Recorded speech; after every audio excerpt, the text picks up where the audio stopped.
Morning friends, मी तुमचा drawing teacher Bhushan Monday sir. आज आपला जो काही क्लास आहे 5th to 10th च्या विद्यार्थ्यांसाठी आहे. ओके, चला सर्व विद्यार्थ्यांनी आता इकडे लक्ष द्या. आज आपण ड्रॉइंग ह्या विषयाबद्दल माहिती जाणून घेणार आहोत.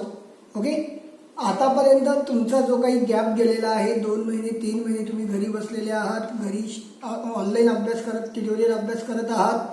आज आपण त्याच उद्देशाने आज आपण ड्रॉइंगचा देखील आज आपण अभ्यास करणार आहोत.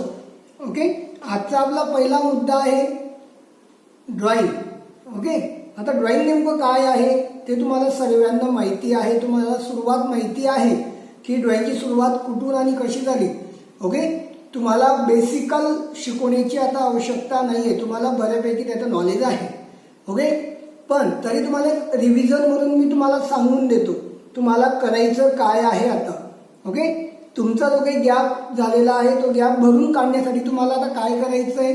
आतापर्यंत तुम्हाला मी ज्या ज्या विषयांचा अभ्यास तुम्हाला शिकवलेला आहे त्या त्या विषयांची रिहर्सल तुम्हाला परत करायची आहे. ओके, मग त्याच्यामध्ये बेसिकल असेल, मग बेसिकमध्ये लाईन्स असतील. पहिला मुद्दा आपला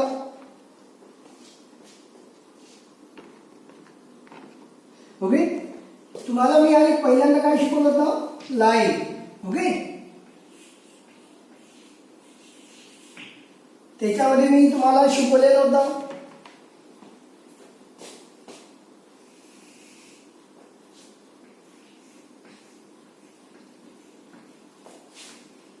रेषा, रेषांचे प्रकार.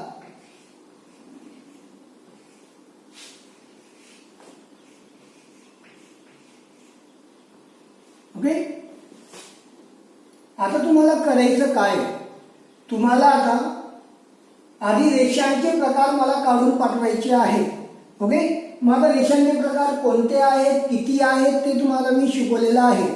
ओके, पण काढत असताना तुम्हाला त्याचे एक्झाम्पल तुम्हाला तुमच्या लेवलने काढायचे आहे. जे मी तुम्हाला एक्झाम्पल शिकवलेले आहेत त्याच्यातलेच तुम्हाला एक्झाम्पल काढायचे आहेत. किंवा तुम्हाला त्या लाईनचे एक्झाम्पल जर तुम्हाला अजून काही वेगळी माहिती असतील ते तुम्ही काढू शकतात. पण काढत असताना बेसिकल लाईनचे जे काही एक्झाम्पल तुम्ही काढणार आहात त्याच्यामध्ये तुम्हाला कलरिंग करण्याची आवश्यकता नाहीये. ओन्ली फक्त तुम्हाला काय करायचंय, फक्त त्याला ब्लॅक स्केच पेनने बॉर्डर करून तुम्हाला ग्रुपला टाकायचं आहे. ओके, हे तुम्हाला समजलं. याच्यानंतरचा जो काही दुसरा मुद्दा आहे तुमचा विविध आकार.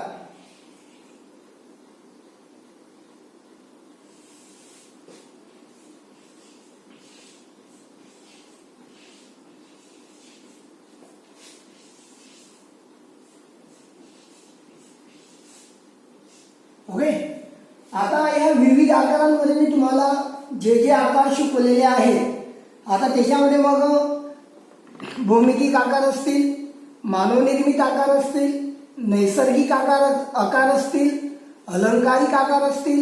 तुम्हाला या सर्व आकारांचं तुम्हाला स्केच काढून ओन्ली फक्त ब्लॅक स्केच पेनने बॉर्डर करून तुम्हाला ग्रुपला पाठवायचं आहे. ओके, याच्यानंतर या आकारांमध्ये तुम्हाला कोणत्याही प्रकारचं कलरिंग करायचं नाहीये, कोणत्याही प्रकारचं शेडिंग करायचं नाहीये. नंतरचा जो काही दुसरा मुद्दा आहे आपला, जो मी तुम्हाला शिकवलेला आहे कलर, पेन्सिल कलर.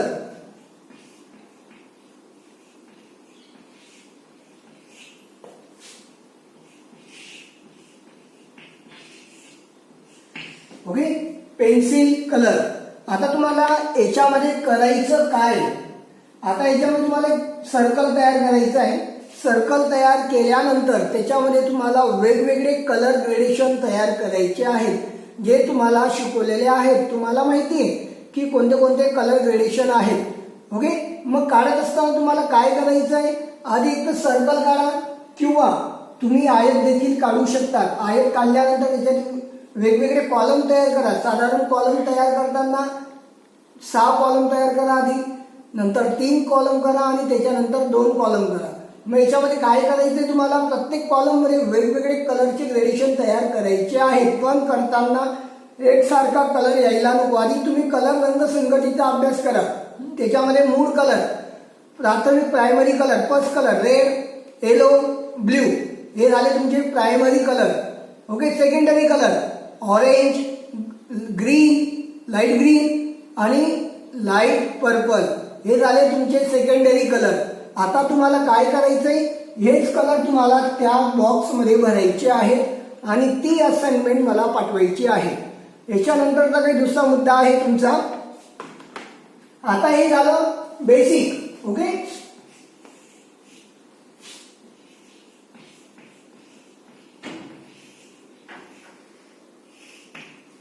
हे झालं तुमचं बेसिक. आता मग तुम्हाला काय करायचं आहे, आता तुमचा जो काही पहिला विषय सुरू होतोय,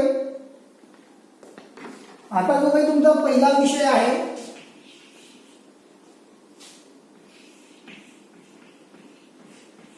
स्टील लाईफ. ओके. आता तुम्हाला याच्यात करायचं काय आहे, याला मराठीमध्ये तुम्ही वस्तुचित्र असं म्हणू शकता.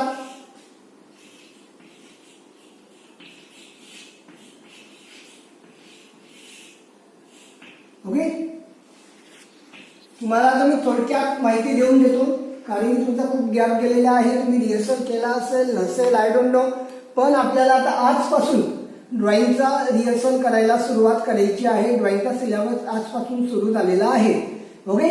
आजचा जो काही पहिला मुद्दा आहे बघा, तुम्हाला इथं वरती समजलं सर्व. तुम्हाला काय करायचंय, तुम्हाला इथं परत रिव्हिजन सांगून देतो.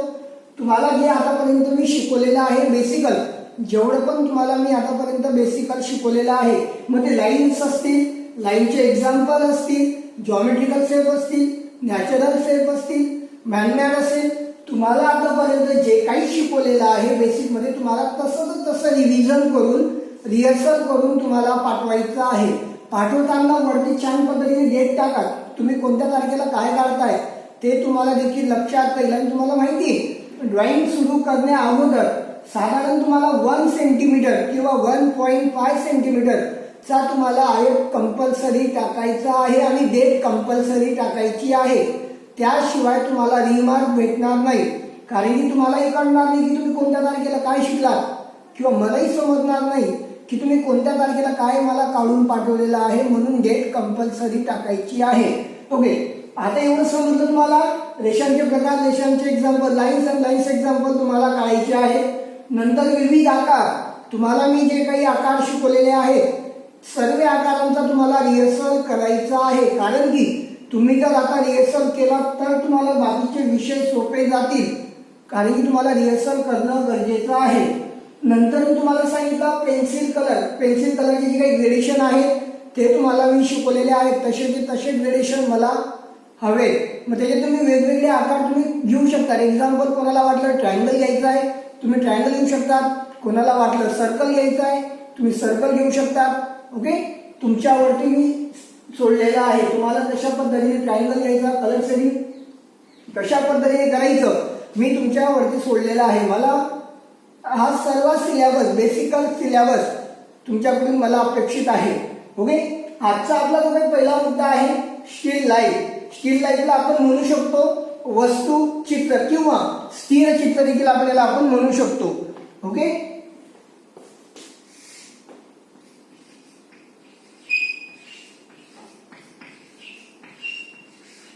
लक्ष द्या, दोघांमध्ये फरक आहे. ओके. वस्तुचित्र आणि स्थिर चित्र दोघांमध्ये फरक आहे. Steel life. आता आपण आधी काय करू, वरचा जो काही विषय आहे स्टील लाईफ, या विषयाचा आपण अभ्यास करून घेऊ. याचं महत्व काय आहे, का शिकायचं आहे आपल्याला, हा विषय इम्पॉर्टंट का आहे. आणि जे विद्यार्थी आता 6 पासून पुढचे जे काही विद्यार्थी आहेत 6, 7, 8, 9 त्यांचा हा इंटरमिजिएट आणि एलिमेंटरी एक्झाम, जी गव्हर्नमेंट एक्झाम आहे, महाराष्ट्र शासनामार्फत जी एक्झाम चालवली जाते, इंटरमिजिएट ग्रेड एक्झाम आणि एलिमेंटरी ग्रेड एक्झाम, या दोघं एक्झामसाठी हा सिलेबस तुम्हाला इम्पॉर्टंट आहे. म्हणून घरी तुम्हाला या सर्व विषयांचा मनापासून रिहर्सल करायची आहे, मनापासून सराव करायचा आहे, मनापासून त्याचा अभ्यास करायचा आहे. ओके. डन. चलो. आता वस्तुचित्र म्हणजे काय, वस्तुचित्र कोणाला म्हणतात, स्टील लाईफ म्हणजे काय, स्टील लाईफ की डेफिनेशन क्या है, स्टील लाईफ किसे बोलते. ओके. लक्ष द्या, स्टील लाईफ म्हणजे काय, आपण आपल्या घरातील ज्या वस्तू पाहतो त्या वस्तूंचा आकार कसा आहे. एक्झाम्पल तुम्हाला जर सांगायचं झालं, डस्टर. आता तुम्ही जर कधी डस्टर बघितलेलं नसेल तर तुम्हाला काढता येईल का? नाही काढता येणार, कारण की आधी काय करावं लागेल तुम्हाला, त्या वस्तूचा आकार कसा आहे ते तुम्हाला शिकावं लागेल. मग ती वस्तू कोणत्या आकाराची आहे, कोणत्या कलरची आहे, आणि तुम्हाला माहिती आहे की कोणत्या वस्तूमध्ये कोणती लाईन वापरलेली आहे, तुम्हाला लाईन शिकवलेल्या आहेत, त्या लाईनचा योग्य वापर तुम्हाला करायचा आहे. ओके. आता वस्तुचित्रामध्ये तुम्हाला काय काय येऊ शकतं, तुमच्या घरामधील ज्या काही वस्तू आहेत त्या वस्तूंचं तुम्ही बारीक निरीक्षण करा, त्या बघा एकदा. एक्झाम्पल, तुमच्या घरातला टीव्ही असेल, तुमच्या घरातला माठ असेल, तुमच्या घरातली एखादी फ्लॉवर पॉटची कुंडी असेल, तुमच्या घरातलं एखादं बुक असेल, तुमच्या घरातलं एखादं देवघर असेल, तुमच्या किचन मधल्या ज्या काही वस्तू आहेत त्या वस्तूंचा तुम्हाला बारीक निरीक्षण अभ्यास करायचा आहे. ज्या साध्या वस्तू ज्या तुम्हाला काढता येतील त्या वस्तूंचा तुम्हाला अभ्यास करायचा आहे. निरीक्षण करून तुम्हाला तसं काढण्याचा प्रयत्न करायचा आहे. त्याला म्हणतात स्टील लाईन वस्तुचित्र. आता मग ते झाल्यानंतर काय करायचंय तुम्हाला, काढल्यानंतर त्याच्यामध्ये जिथं या पद्धतीने कलर दिलेला आहे त्याच पद्धतीने तुम्हाला कलरांचा वापर करायचा आहे. ओके. आता या विषयाचं महत्त्व काय, हा विषय तुम्हाला शिकायचा का बरे, याचा इम्पॉर्टंट क्यों आपले को. ओके. आता इम्पॉर्टंट काय हा विषय लक्ष द्या, कारण की तुम्ही ज्यावेळी बेसिकल शिकतात, बेसिकल शिकल्यानंतर सर्वात इम्पॉर्टंट विषय सुरू होतो तुमचा स्टील लाईन. कारण की स्टील लाईन मध्ये काय होतं, तुमचा जो काही हाताचा टर्न आहे तो लवकर वाढतो, किंवा तुम्हाला जे स्केच काढायचं आहे ते स्केच काढताना तुम्हाला जास्त त्रास होत नाही. आणि याच्यामुळे काय होतं, तुमच्या याच्यामध्ये वस्तूंचा अभ्यास होतो, वस्तूंच्या रचनांचा अभ्यास होतो, वस्तूंच्या रंगांचा अभ्यास होतो, वस्तूंच्या रेषांचा अभ्यास होतो. आणि हा सर्वात सोपा विषय आहे, कारण की या विषयामध्ये तुम्हाला सर्व विषयांचा अभ्यास तुम्हाला करता येऊ शकतो. याच्यामध्ये तुम्हाला नॅचरल जे असेल, मॅनमेड असेल, तुम्ही ह्या दोघं विषयांचा याच्यामध्ये अभ्यास करू शकता. यामध्ये किती वस्तू येतात, वस्तुचित्रामध्ये किती प्रकार आहेत, लक्ष द्या. पहिला प्रकार आहे याचा मानवनिर्मित.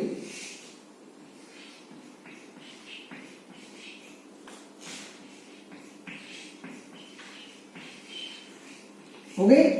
आणि दुसरा प्रकार आहे निसर्ग निर्मित.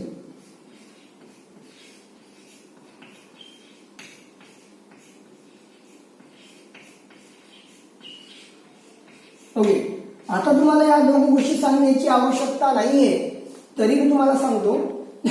वस्तुचित्रामध्ये हे दोन घटक इम्पॉर्टंट आहेत, एक मानवनिर्मित आणि एक निसर्ग निर्मिती, ज्याला आपण मॅनमेड म्हणतो आणि ज्याला एक नैसर्गिक वस्तू म्हणतो. ओके. मग आता दोघांमध्ये डिफरंट काय, मानवनिर्मित म्हणजे काय, ज्या मानवाने तयार केलेल्या वस्तू आहेत ते म्हणजे मॅनमेड, आणि नैसर्गिक निर्मिती म्हणजे काय, ज्या निसर्गामध्ये जे फळं फुलं तयार झालेले आहेत ते म्हणजे नैसर्गिक. ओके. दोघांमध्ये फरक आहे, दोघांचे आकार वेगवेगळे असतात, दोघांचे कलर वेगवेगळे असतात, दोघांची रचना वेगळी असते, दोघांचं ठेवण वेगळं असतं, दोघांची रंगसंगती, कलर कॉम्बिनेशन, लाईन्स या सर्व वेगवेगळ्या असतात. म्हणून काढताना वस्तुचित्रामध्ये तुम्ही पर्सनली एक एक वस्तू काढा, सेपरेटली एक एक वस्तू काढा. काढताना कागदावरती कागदाचा योग्य वापर करा, आणि स्केच काढताना पेन्सिल जास्त दाबून चालवू नका. काढताना लाईटली स्केच काढायचं आहे आणि त्याला फक्त ओन्ली ब्लॅक स्केच पेनने बॉर्डर करायची आहे, कलर करण्याची आवश्यकता नाहीये. ज्यावेळेस मी तुम्हाला कलर करायला सांगेल त्यावेळेस तुम्हाला कलर करायचे आहे. ओके. आता मग मानवनिर्मित वस्तू कोणती आहे ते तुम्हाला आता मी थोडक्यात सांगून देतो. ती कशी काढतात, ती कशी काढावी लागते, लक्ष द्या. ओके. पहिली वस्तू आपण मानवनिर्मित पहिली वस्तू बघणार आहोत, बकेट. आता बकेट कशी काढली जाते, बकेटचं बेसिकल लाईन काय आहे, लक्ष द्या. आता तुम्हाला काय करायचं, कागद आहे, एका कागदावरती तुम्ही साधारण 3 किंवा 4 वस्तूंचे आकार तुम्ही काढू शकतात, किंवा 2 देखील काढू शकतात. पण काढत असताना त्या कागदाला अनुसरून तुम्हाला काढायचं आहे. ड्रॉइंग बुक मोठी असेल तर वस्तू जास्त मावतील, ड्रॉइंग बुक लहान असेल तर वस्तू कमी मावतील. याचा तुम्ही बारकाईने अभ्यास करायचा आहे.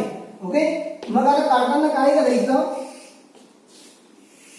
एक तुम्हाला बॉक्स टाकायचा आहे. बॉक्स टाकताना बेसिकल बॉक्स एकदम लाईट लाईन, जास्त डार्क लाईनचा वापर करायचा नाहीये. त्याला एक सेंट्रल लाईन. तुम्हाला माहिती आहे बकेट कशी काढतात, तरी आपण VSL करत आहोत. ओके, हे झाल्यानंतर मग काय करायचं, बकेटचा जो काही गोल आहे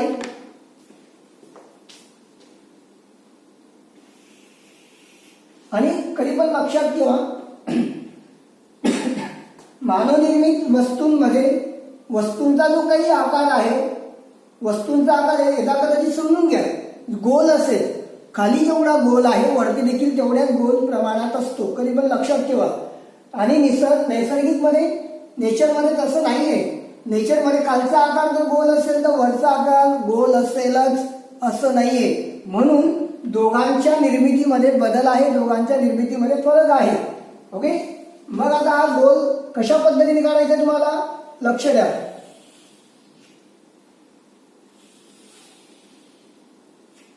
तुमचा हा जो काही गोल आहे तो गोल तुम्हाला यू आकारात काढायचा आहे. कोणीही असा काढायचा नाहीये. असा असा चुकीचा आहे. ओके, काढताना तो गोल आहे. बकेटचा आकार कशा पद्धतीने काढायचा आहे लक्ष द्या. बकेटची स्थिती कोणती आहे, बकेट कोणत्या अँगलने आपण पाहतोय, वस्तुचित्रामध्ये अँगल सर्वात इम्पॉर्टंट आहे. तुम्ही ती वस्तू किती जवळून पाहतायत, किती लांबून पाहतायत, ती वस्तू किती तुम्ही बारकाईने पाहतायत, त्या पद्धतीने त्याचा आकार तयार होत असतो. म्हणून या गोष्टी लक्षात ठेवा. बकेटचा दुसरा आकार वरती जेवढा गोल आहे तेवढाच गोल हा खालचा असेल. समजते सर्वांना. त्याच्यानंतर काय करायचं, तुम्ही जी काही स्ट्रेट लाईन दिलेली आहे ती बकेट आहे, ग्लास वाटायला नको किंवा वेगळी एखादी वस्तू वाटायला नको. आता वरती जेवढा मी सर्कल काढलेला आहे खाली देखील मला तेवढाच सर्कल येणार आहे. आलं लक्षात.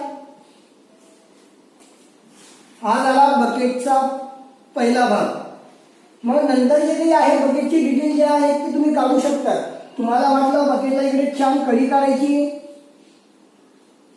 तुम्ही काढू शकता.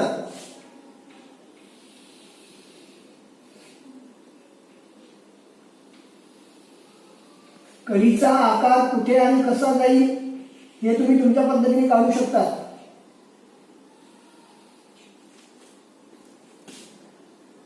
ही झाली बकेटची रचना, ही झाली बकेटचं स्केच. याच्यामध्ये तुम्हाला कलर करण्याची आवश्यकता नाहीये. याच्यात कलर नाही केला तरी चालेल, फक्त स्केच या पद्धतीने काढायचं आहे.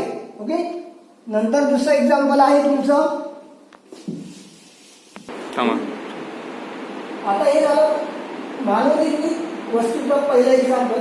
आता आपण बघूया नैसर्गिक, म्हणजे नेचरचं पहिलं एक्झाम्पल कसं असेल माझं बघा.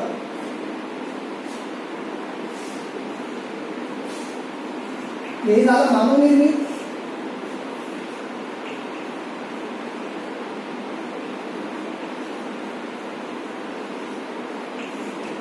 ओके, आता दुसरं आहे माझं निसर्ग निर्मित. आता निसर्गामध्ये ज्या काही वस्तू येतात, म्हणजे फळं असतील, फुलं असतील, ओके, त्यांचं एक स्केच तुम्हाला काढायचं आहे. काढताना कसं काढायचं लक्ष द्या.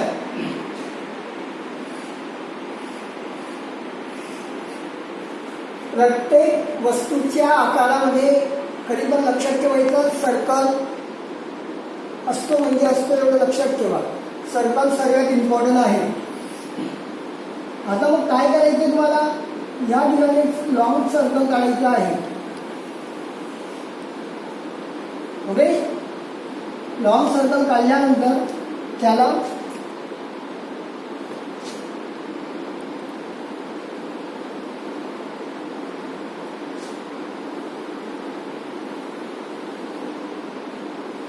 ओके, आता हे झालं नैसर्गिक. Okay, mango. त्याच्यानंतर आहे तिसरं एक्झाम्पल बुक. आता मी तुम्हाला पर्स्पेक्टिव्ह शिकवलेला आहे. ओके, पर्स्पेक्टिव्हचा वापर करून तुम्हाला बुक काढायचा आहे. आता मग बुक काढताना कसं काढायचं लक्ष द्या. माझं दुसरं एक्झाम्पल आहे बुक. आता हे झालं निसर्ग निर्मित. ओके,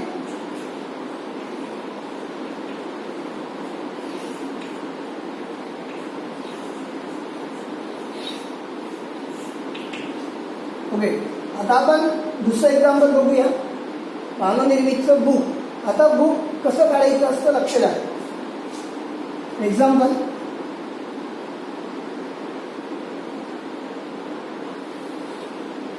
कोणती लाईन आहे? Very good, slanting line.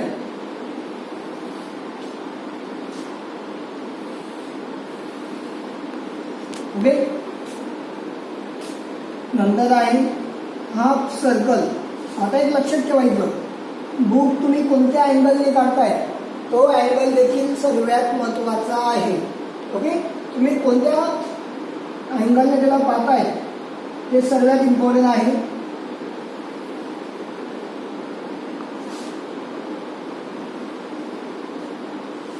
Okay, हा झाला बुकचा आकार. आणि त्याला जर तुम्हाला डिटेल दाखवायचे असतील तुम्ही त्याला डिटेल दाखवू शकता.